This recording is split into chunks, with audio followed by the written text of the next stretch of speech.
Yeah, they're shutting them all down, but I'll get to that in a second. First, let's go to the beach. I had a couple of whoppers come across my desk yesterday, and I thought that I think they're important enough to share it with you guys, and so I'm going to take a little bit of a different tack today and talk about these important whoppers. Is something that, I don't know, in our day it was a Whopper. Nowadays they got different burger joints. I don't know, do they still do Whoppers? I guess that's Burger King. But take a look at this. It looks way different, and this is just an extension of California. We're not far. Well, it is California. It's just a little bit further south. It's just really stormy, what you call a stormy coast, but it's really beautiful. Yeah, it's not.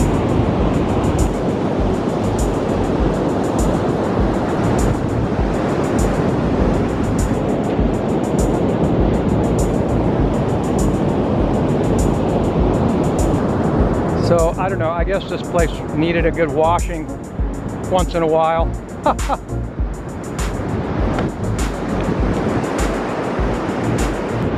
The water situation here is, I've made other videos saying how precarious it is in the whole Baja Sonora area, all of the southwest. There's a suspicious person behind us. In Mexico. Hold on a second, there's a weirdo.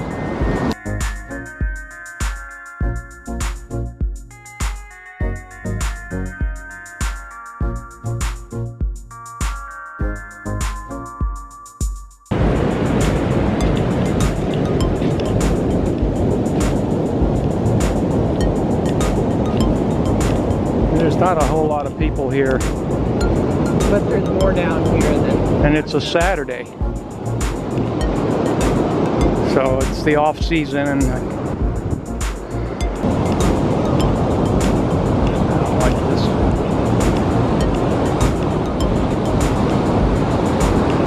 I don't like this.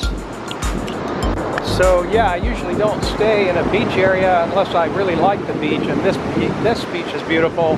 It's been stormy all week.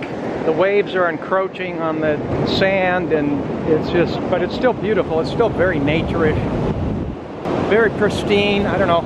Some people prefer a little more built up, you know, where you can walk and then go stop in a restaurant or sit down at a picnic table, but there's none of that. So we're living the storms in California, from California. This is what we're getting, a bunch of rain. Apparently, I was reading that like 50 post offices or 45 post offices have been shut down in California over these storms. It sounded really fantastic to me. I've never heard I mean, I've heard of bad storms, and you know, I've heard of pileups, but I've never heard of like 40-50 post offices being shut down. And some of these places have had their electricity was cut off, and I know usually when there's big storms it's possible that the power goes out. So if the power goes out, then they shut down.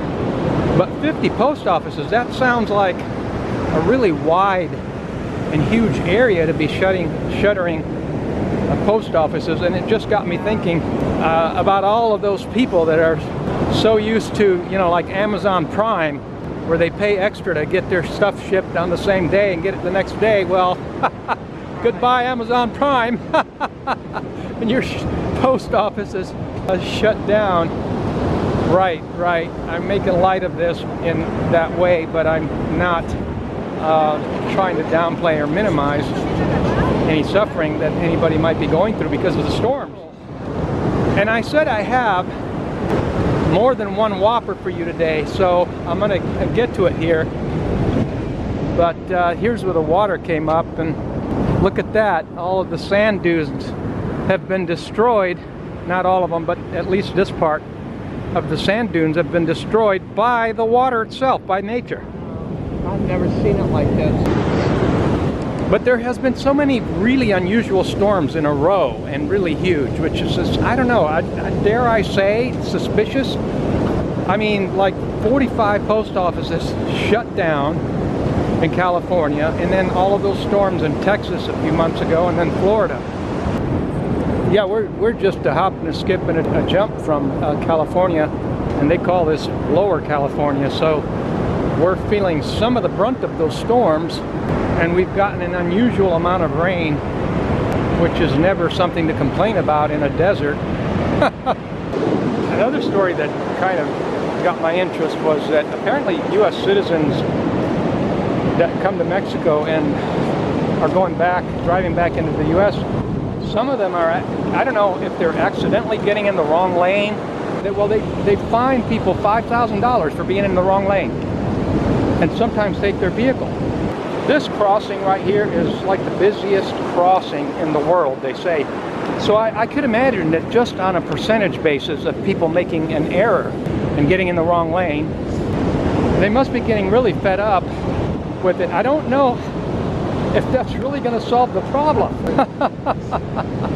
The penalty sounded really draconian. Draconian. Yeah, that's the word. Speaking of USA, I've stayed away from politics on any subjects and that we've bounced around in on our channel, and rightly so, because politics is one of those things that people feel like that if they have an opinion, somehow it means they have a say. But beyond that conversation, there comes a once in a lifetime thing that crops up, to me anyway, that's notable. And that is, it sounds like the Republicans are trying to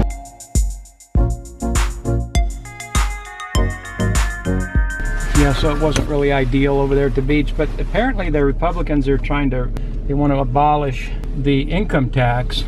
And wouldn't you know it, somebody is going to find fault. That's what I don't like about politics.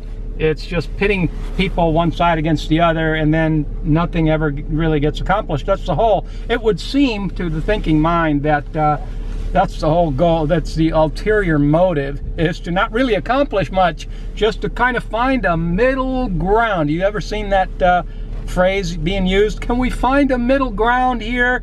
And it's the middle ground is just a bunch of compromises to where nothing ever really moves very dramatically. It just, unless it's something really bad. But that's what they do. They come up with all of these arguments and sort of what appears to be debatable points, which aren't, because yeah, there's a such thing as certain things are mala in se, which means that they're in and of themselves bad, and other things are only bad if they're used incorrectly. So you know, and so there's always this middle ground thing going on with politics that I just don't enjoy. It's like I ran into a Mexican-American guy I was talking to here. I was getting water the other day, and he was complaining about something, and I said, well, you know what, that argument has been going on for 40 years and nothing has ever changed. That's politics. And so it was a real surprise to me when I saw this article that the Republicans want to abolish the income tax, because it's almost like somebody's waking up, you know, in that party, and you know, that's a good thing. So no, I'm not going to start turning this channel into a political channel, but some things are worthy though of comment. So the weather's fantastic. I'm frequently wondering if I should go back to somewhere tropical again, but I find myself thinking that this is really the optimal. This is really good weather. It's not too hot, it's not too cold. Found a little bit of a quieter spot here. And so you've heard it said that the best way to win an argument is to avoid it. That's what comes to my mind about politics. And so they don't want to just abolish the income tax, but they want to abolish the whole IRS, which is better late than never. Is that the saying here? I mean, it's like, okay, you're 110 years late, but okay, you know, I won't stand in your way. You know, famous words there. I won't stand in your way.